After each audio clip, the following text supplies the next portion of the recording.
Assalamualaikum warahmatullahi wabarakatuh. Berjumpa kembali dalam pembelajaran kewirausahaan. Pada pertemuan kali ini kita akan belajar materi yang baru, yaitu tentang pembinaan sikap jujur dan selalu ingin maju. Nah, di sini kita akan belajar tentang apa makna kejujuran dalam hidup. Yang kedua, makna dari sikap optimis selalu ingin maju.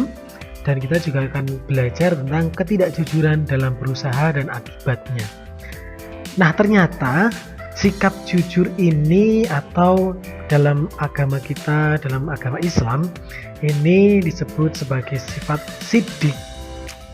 Ternyata selain diajarkan dalam agama, ternyata juga berfungsi dalam kewirausahaan. Dan ternyata dimanapun kita belajar, kita berada, sikap jujur ini selalu akan digunakan dan selalu memiliki nilai yang positif.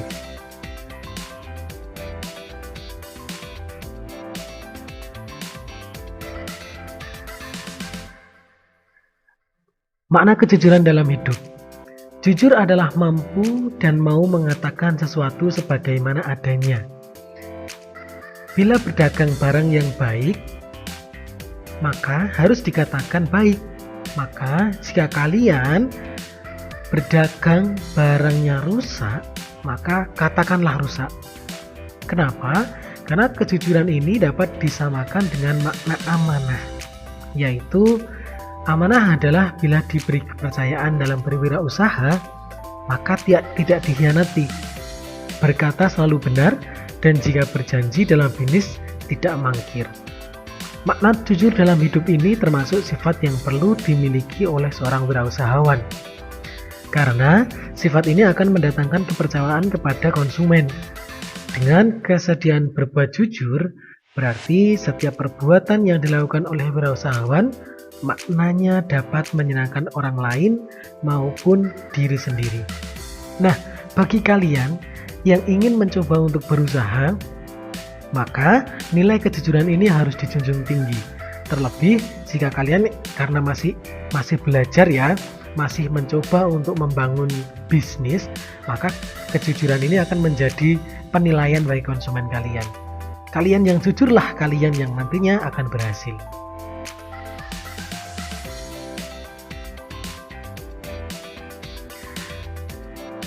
Akibat dari ketidakjujuran dalam berusaha dan akibatnya. Yang pertama, seorang wirausahawan ketika wis ora jujur, maka dia tidak akan dipercaya oleh konsumennya. Yang kedua, dia itu akan malu, rendah diri, karena apa yang sudah kita jual ternyata tidak sesuai dengan yang kita katakan. Kita juga bisa menjadi ketika ini mudah tersinggung dan emosi. Ya karena ternyata banyak masyarakat maupun orang yang beli produk kita itu nanti akan protes. Lalu cepat iri dan dengki terhadap wirausahawan lain. Suka dendam, berprasangka buruk dan juga dusta. Tidak mempunyai relasi ataupun hubungan dengan orang yang di sekitar kita. Yang akhirnya usaha kita nanti ya lama-kelamaan akan hancur. Itu akibatnya jika kita tidak berlaku jujur. Nah, maka saya tekankan cobalah untuk berlaku jujur. Adapun cara untuk menumbuhkan kejujuran dan tanggung jawab itu adalah sebagai berikut. Yang pertama, jadikan Allah itu sebagai pegangan kalian atau bertakwalah. Yang kedua, berlatihlah disiplin secara mandiri. Dengan cara ini insya Allah dari pupuk kita dari sekarang, mulai dari belajar, mulai dari tugas, mulai merencanakan wirausaha nanti, jika kalian jujur, ini adalah salah satu cara untuk melatih disiplin dan kejujuran kalian.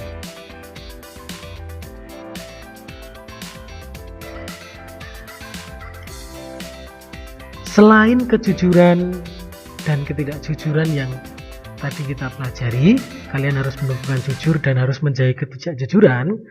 Hal yang perlu kalian tumbuhkan adalah optimis, selalu ingin maju. Bahwa sebenarnya kalian ini punya potensi kok. Apapun yang ada di sekitar kalian, kalian inovasikan sedikit saja, maka itu sudah menjadi suatu hal yang berbeda dan membuat kalian lebih maju dari yang ada.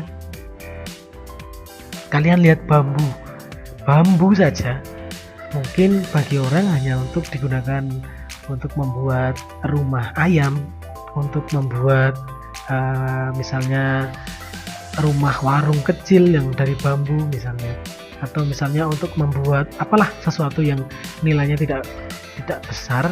Sebenarnya itu bambu aja itu bisa dibuat sesuatu hal yang sangat menarik. Contoh, dibuat tempat pensil misalnya dengan dihiasi berbagai macam hal, kalian bisa kembangkan. Bisa dengan misalnya telur ayam, kulitnya telur ayam itu, bisa dengan batik, bisa dengan pewarnaan, dan lain sebagainya. Nah, itu adalah cara inovasi. Stephen Covey dalam bukunya First Thing First mengungkapkan ada 4 sisi potensial yang dimiliki manusia untuk maju. Yang pertama, self-awareness atau mawas diri. Kita selalu tahu dengan diri kita. Yang kedua, conscience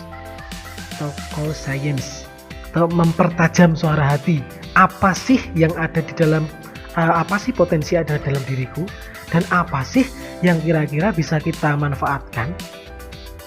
Lalu ada independent will, pandangan yang independen atau sendiri untuk bekal bertindak. Lalu ada creative imagination, atau inilah yang menjadi pokok, yaitu berpikir dan mengarah ke depan untuk memecahkan masalah dengan imajinasi kalian. Hayalah secara adaptif yang tepat, atau kalian itu berhayal nggak masalah sebenarnya, dan coba wujudkan. Karena semua hal yang ternyata sekarang ini menjadi sesuatu hal yang modern, ini dulu adalah hayalan. Contoh, di Cina, kalau kalian pernah melihat film Spider-Man yang terakhir, itu musuhnya itu dia menggunakan drone, membuat monster dari drone. Nah, ternyata mas, sekarang ini benar-benar terjadi. Di Cina itu sudah membuat kembang api, hiasan-hiasan di langit itu dengan drone. Itu juga sebuah usaha, tapi bukan jual-menjual ya, tapi itu jasa. Nah, itu pun boleh dibuat wirausaha, boleh.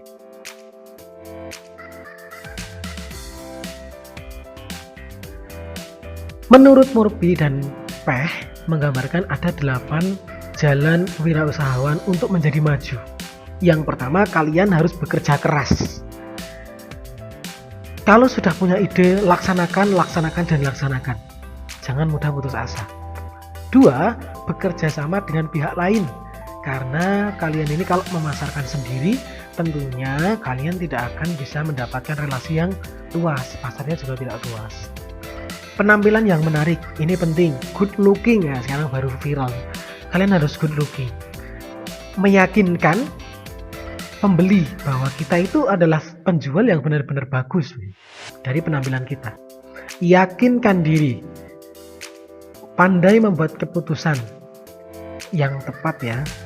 Menambah ilmu pengetahuan juga penting. Memiliki ambisi untuk maju dan pandai berkomunikasi. Nah, bagi kalian yang belum memiliki komunikasi yang baik, tidak perlu khawatir, ini bisa dipupuk. Salah satunya, kalian bisa mencoba untuk melalui sosial media dulu. Cobalah berkomunikasi di media sosial dulu dengan produk kalian. Setelah itu baru dengan via suara kalian. Kalau tadi di sosial media kan misalnya dengan gambar maupun tulisan. Nah, kalau komunikasi secara verbal atau lisan itu juga bisa dilaksanakan setelah itu. Tahapnya begitu.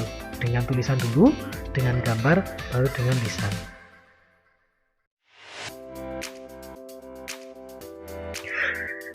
Yang terakhir, pesan saya bahwa kejujuran dan rasa optimis ingin maju ini dalam wirausaha merupakan buah dari usaha-usaha positif yang tidak mengenal lelah. Apabila kamu mempunyai kejujuran dan sikap optimis yang ingin maju, modalnya harus memiliki semangat kerja yang tinggi, daya juang tanpa menyerah, dan keyakinan. Karena kejujuran dan rasa optimis adalah jaminan yang paling baik untuk memperoleh kemajuan. Pesan saya itu, coba sambil merencanakan usaha yang ingin kita laksanakan. Kecil-kecilan saja, tidak perlu yang besar-besar. Kalian coba ya. Cukup sekian materi kita.